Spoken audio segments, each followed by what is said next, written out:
сенің шашыңа қарап, уайымдаймын күнде мен. Жастық бар жерде қартаю барын, мен осы неге білмегем.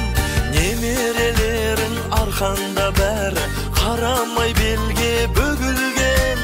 Бақыт дегенің бала дегенің, түсіндім ана бүгін мен.